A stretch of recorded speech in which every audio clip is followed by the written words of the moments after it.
Okay, welcome back to Guitars and Cars. We got a Saturday edition for you. Working on a 2017 Ford Focus with a 1.0 liter EcoBoost engine and a 6-speed transmission that actually needs a clutch, but that's going to be for another day. Today we're working on the thermostat housing. I just pulled this one out from down in there, and as you can see, it is ready to be swapped. That one is no longer useful. It's just going to leak all over the place, so we're in the process of getting that swapped out. It just requires pulling off a few hoses, some clamps, some special angled pliers help in that situation. And, you end up getting carpal tunnel because you got to bend your hand and twist it around in all sorts of fun ways, but that's the joy of the job, so to speak. But I'm going to go grab the new one, and we will commence to getting this baby back into liquidation mode. All right, here's the new one. So you can do a little comparison, side-by-side comparison. This is an OEM eBay special, 30 bucks. Can't beat it, because they are pricey new if you buy them from the dealer, but this one appears to be in much better condition and hopefully ready to go back in. So I'm just going to put a little grease on the edge here, just to give this gasket a little help. Get rid of our eBay tag here. Yeah.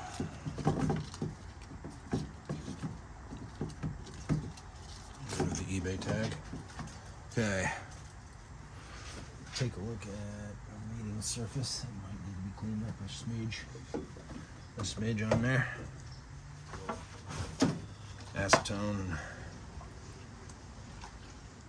Hit the surface a little bit.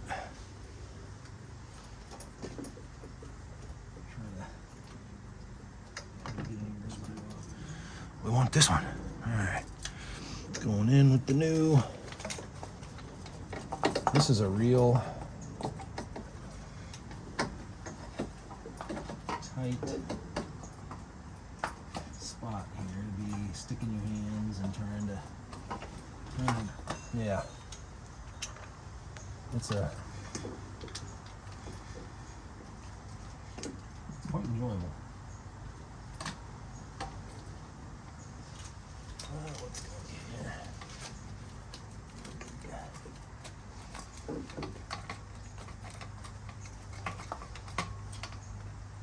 Yeah, I just can't see what's happening here at all. So I know you can't.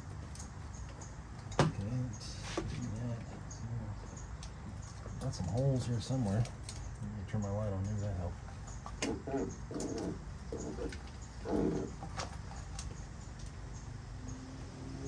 Jeez. I have no idea.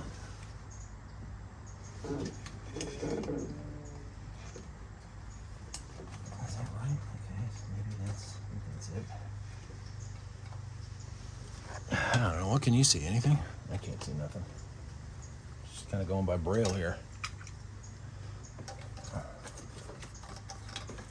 Can't get my hand in there, let alone twist anything. You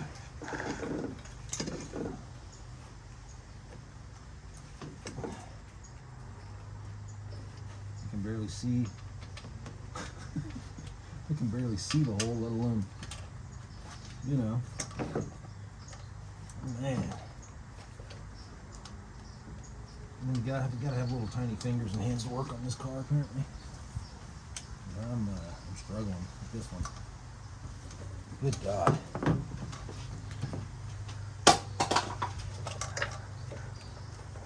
Seems like this is this way with everything on this car. Everything you work on is hard to get to. I mean, with the exception maybe the coil pack and the fuel pump. I mean, like, everything is difficult to reach.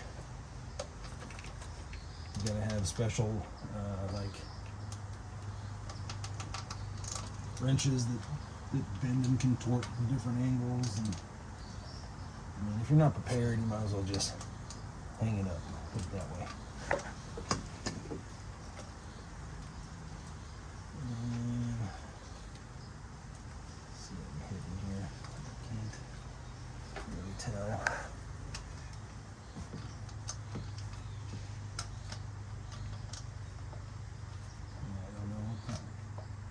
What the heck, man?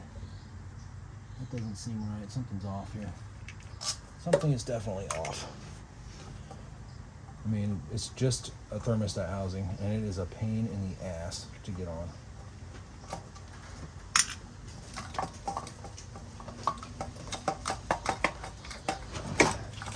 I don't know, maybe it's just me, but can you say over-engineered? Because I sure can. I sure can. Let's see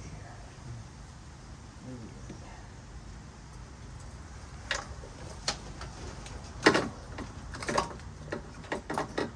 I mean, I feel for engineers because they must get extremely bored coming up with this stuff. I mean, there's lots of simple concepts out there for systems like this, and this is not one of them.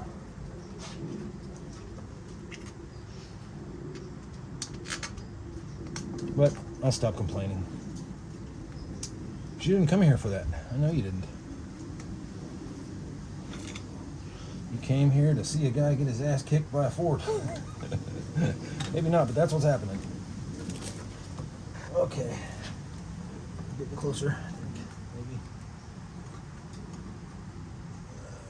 Wow. I can't really. Yeah, I don't know. I just.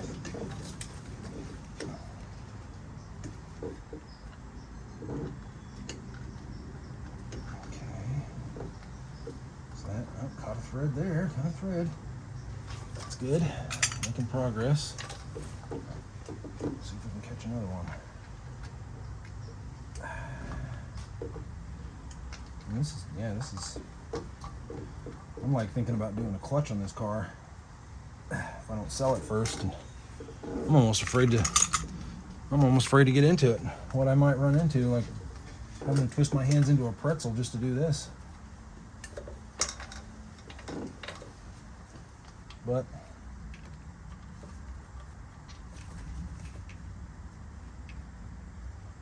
you know, I've been known to get in over my head. It's like I've seen me do it, you know.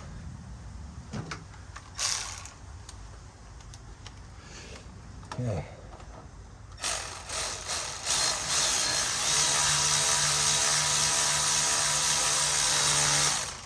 All right, that one's snug.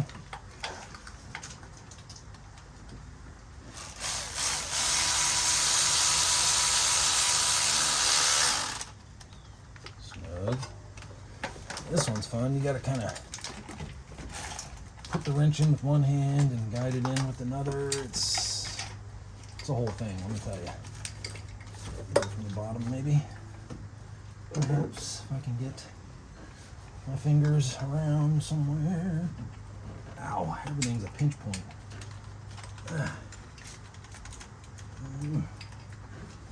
Nope, that's not really.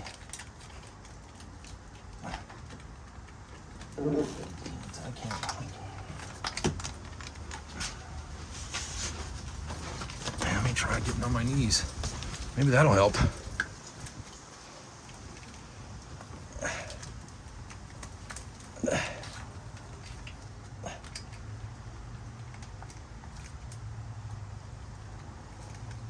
I can't even find them now. Where'd they go? Right there. Wow. Okay, there's one. Got it.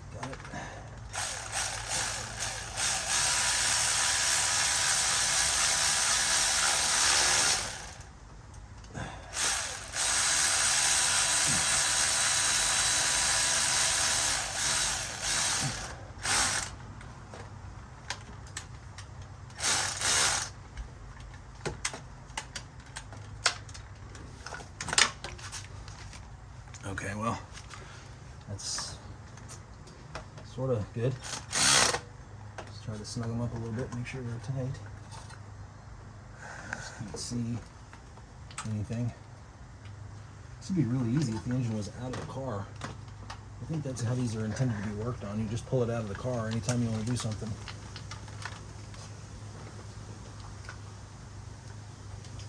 But unless you do that, it's rather difficult. because everything is hidden somewhere. And I was going to stop complaining, wasn't I? My bad. Yeah. Sorry, it's like inevitable with this thing. I think I may get it running and then drive it off a cliff just to see how it crumbles. I mean, it's not that I don't like this car. Trust me. It's got some redeemable values, but 3-cylinder, 1.0 liter that you can't work on. And the jury's out whether it's worth working on at all. So anyway, what was I talking about? All right, let's see. Let's get our plugs. Got our bolts tight. So let's get our hoses back on. Get some hoselators and some connectolators and ooh, that's loose. No, that's good. Okay, there's that. We got a quick connect and a clamp on and a clamp on another one. There we go. I got that. Got my fancy Harbor Freight angle pliers. I've been enjoying those.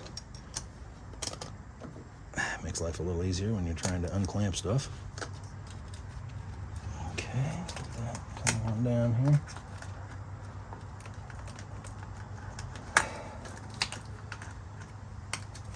Come on, get on there.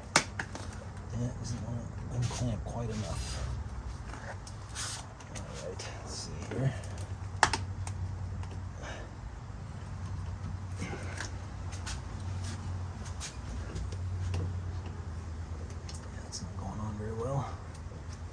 See if we can get this one to go on at all. Not really, the clamps don't open up enough. Come on, get on there. Not even close. You going? Nope. You're not going.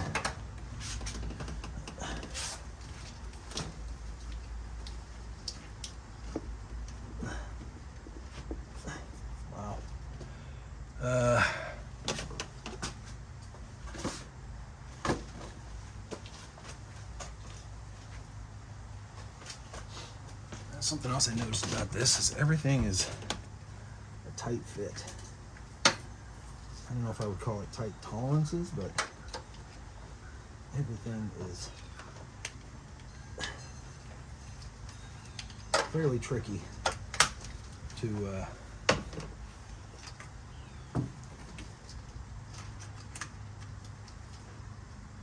manipulate and get it where you need it.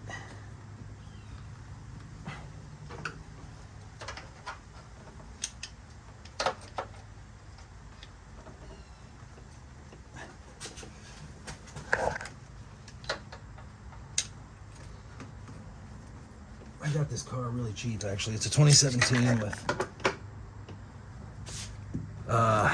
with 92,000 miles. Like I said, the 1.0 liter with 6-speed transmission. The clutch is out of it. It's got a clean title, and I got it for $600. And I kind of feel like taking it back over there and seeing if I can get my $600 back. To be honest, because I don't know what it is about this car, but I'm not enjoying working on it. Maybe it's just me. I don't know. It could be. Things have been me before, that's for sure. I can't even get the hose clamp on. I mean, it's too tight. It's exactly what it's intended for, but it won't go on there. It's like, it's overly tight.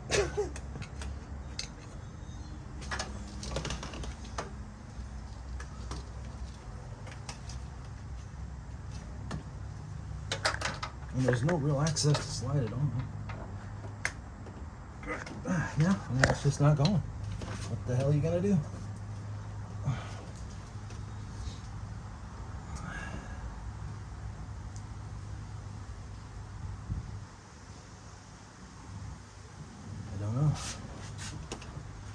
Maybe I can put some grease on it.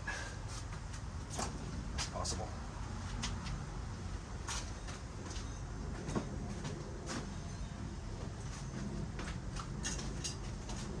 I'm gonna grease a hose clamp, get it on there. I guess that wouldn't be a first.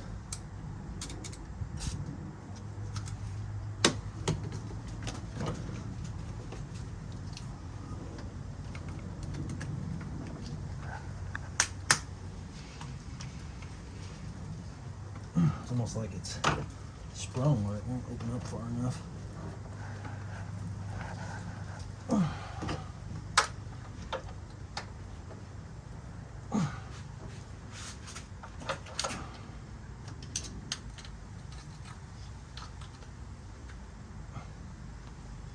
Ah, man. Starting to go, maybe? Let's see if I can find some different pliers. That one's kind of messing with me. I'll try these, maybe. Maybe. Holy, what's going on? It went. Oh, dang, look at that. Slid right on there. What do you know? I don't know what I did there. Held my mouth right, maybe? Okay, a little more. Got one down here. We need to do the same thing. Hopefully we don't have to grease him down. Slide him on. Hopefully, there we go. That one went. Okay, I think we're secure. Now, that only took, what, 15 minutes? So now we can get some water, because I'm not putting coolant in there until I know she's not leaking.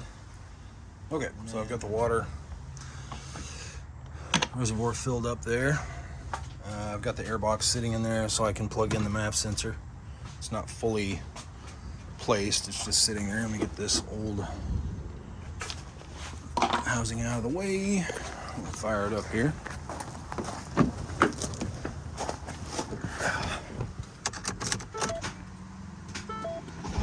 Yeah, battery's a little dead, but she started. That's good.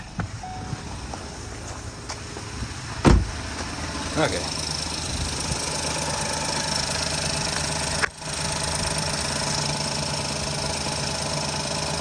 So,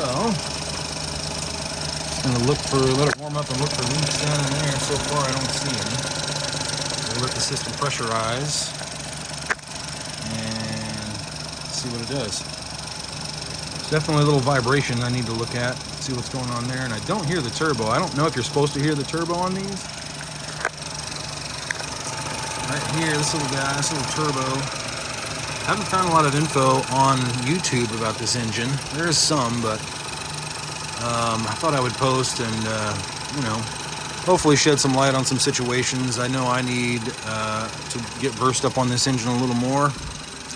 I definitely need to investigate the turbo and see what's going on there. You can see the arm for the vacuum, the little vacuum actuator is jumping up and down, so I don't know if maybe we have a vacuum issue here or something. It's possible, but definitely be looking at that. Definitely be looking at that, but right now I just want to get the coolant situation figured out, make sure we don't have any crazy water leaks in this engine where it's going to be, is the engine even worth working on? Because if it's got a bad water leak internally, then I'm probably not going to, continue with this engine and look for a different route. But so yeah, we got to figure that out first. Hopefully there's not a head gasket leak on this engine, because that would definitely put a damper on things.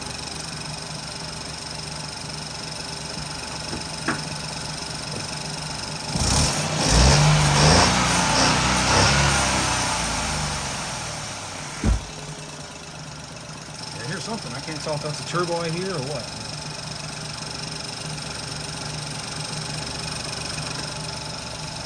So here's a good look.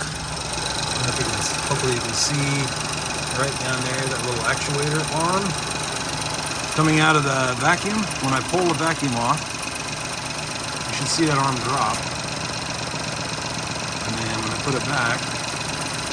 You see it start to actuate again, but it's bouncing around, so I don't know if that means that it's worn out, or I mean, I think it should sit up kind of solid. So we'll see. Also, this could be the cause of our vibration right here. Engine mount. She's bouncing around pretty good there.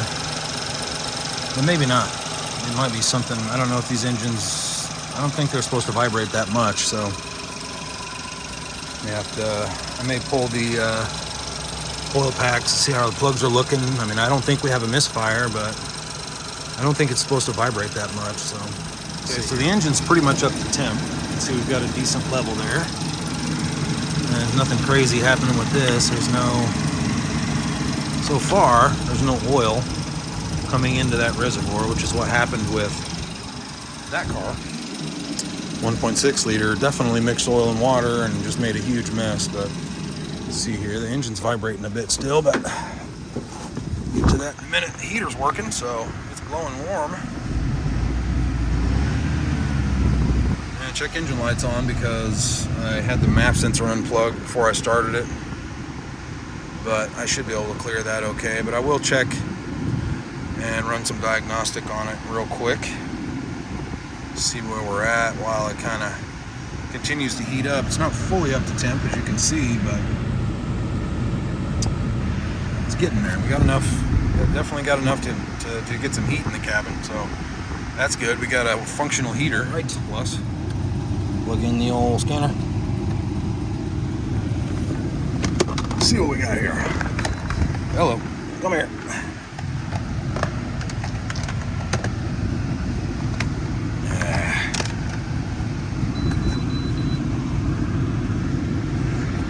Crankcase pressure sensor circuit range. Okay, drivability, intake air temperature. That's because I had the MAF unplugged. The heater's definitely working. Still not up to temp yet. Maybe. See if we can get that to come up. Yeah, crankcase pressure sensor circuit. Interesting. Fuel pump. That one's been there. Not sure. Oops, you can't see that. Fuel pump module control circuit. Yeah, that one's been there. Lost communication with fuel pump. Runs fine. It's strange. Crankcase pressure sensor. And this cylinder head over temperature protection. This thing obviously overheated at some point. It's interesting. These Ford EcoBoosts have this over temperature protection, which is kind of cool because, like in the case of my daughter having the Escape, I mean, it would basically shut the car down when it overheated. So she, if she wasn't paying attention to the temperature gauge or something, it would basically shut itself down. It saved the car from catastrophe, but unfortunately that's the one that's sitting there with the milkshake. So, we had the car for a few years, but ultimately the catastrophe was not avoided, and so I may have to replace that engine, but we'll see what happens. So I still have 5 codes. This fuel pump, cylinder head over temperature. I suppose it's going to take some driving to get rid of some of that, but I don't understand the fuel pump one because it's running fine. So I'm going to have to do some research on what these codes are trying to tell me. If it's internal control module, non-volatile random access memory, NVRAM error. I mean, come on, man. Am I driving a car or a computer? I guess both. It's a 2017, so it's 8 years old, but damn. I got a 1972 Chevy back there that runs fine. Of course, it gets 10 miles a gallon, but it's a hell of a lot of fun. So, let me see. Let me just check. Let me go look at live data. Oh, did I just do ABS? I think I did. Let me try to look at some live data. Oh, I don't want ABS live data. We'll look at it though.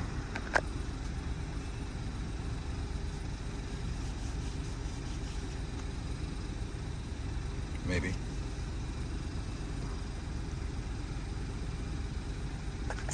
Yeah, the wheel speed sensors, obviously, we're not moving, so when we can't move.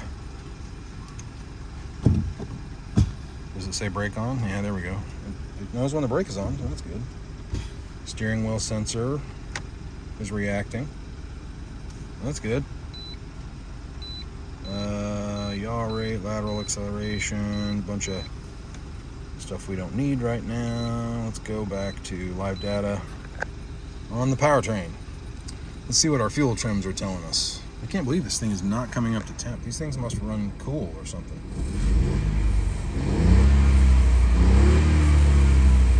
It's crazy.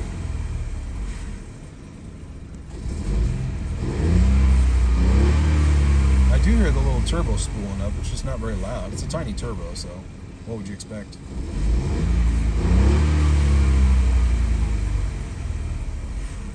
Yeah, I can hear it. You can hear the blow off as well, whatever you want to call it. All right, fuel trims.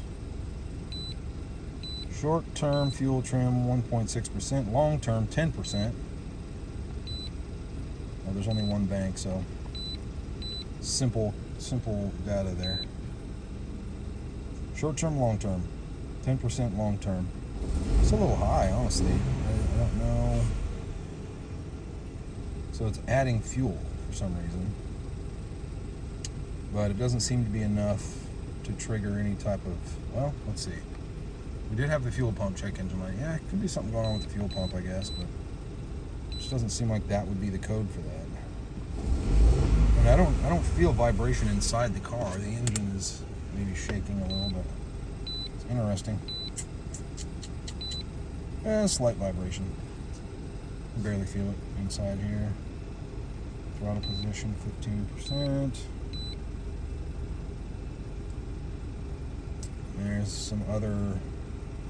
So we got O2 bank 1 sensor 2, short-term fuel trim bank 1 sensor 2, 99%. Yeah, it doesn't tell me a lot right now. I did pull the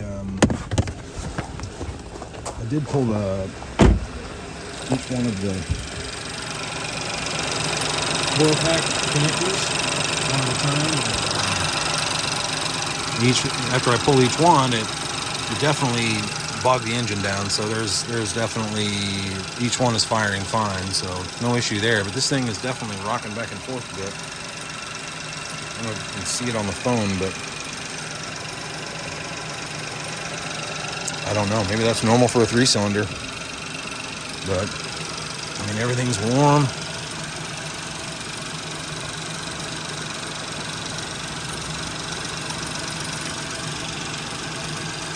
It's pretty toasty. It's not super hot, but I think these engines might run cool. I'm not sure.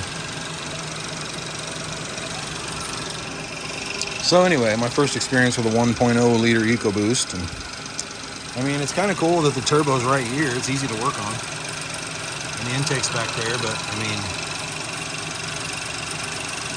it might be kind of fun to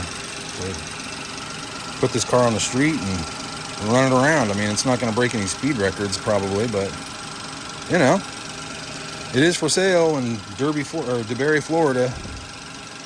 So if anybody's interested, you know, just about everything I have out here that's got wheels is for sale, minus the old 72 Chevy, of course. That's never going to go away. But got the Ford Edge, got some toys over there, fun stuff.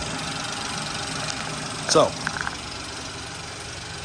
thanks for watching Guitars and Cars. Looks like a successful thermostat housing replacement at least.